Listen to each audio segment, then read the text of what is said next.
Okay, I'm with my dad here. August 6th, almost Grandpa Allen's birthday.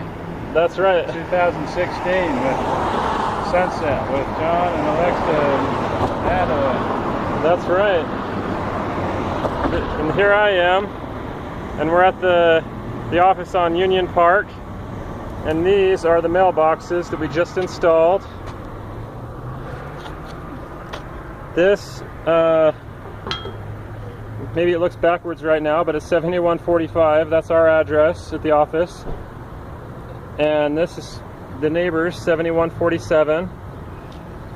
And these are cedar posts from New Harmony, right, Dad? Exactly, yep.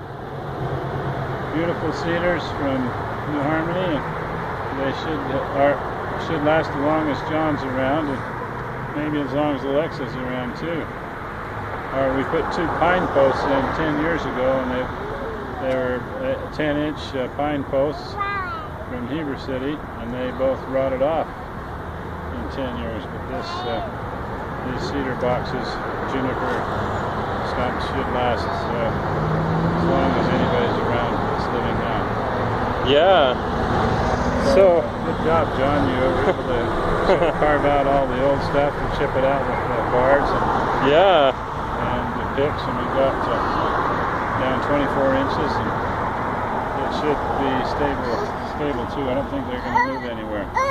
Yeah, I think it's pretty stable too. See, it doesn't move very much. What do you think, Alexa? Can you say good job, Daddy and Grandpa? She's kind of shy. No. She was a good helper. She was a good helper. And here's Adeline. Are you happy, Adeline? You were a big help today. Thank you for being a big help. Okay. Bye.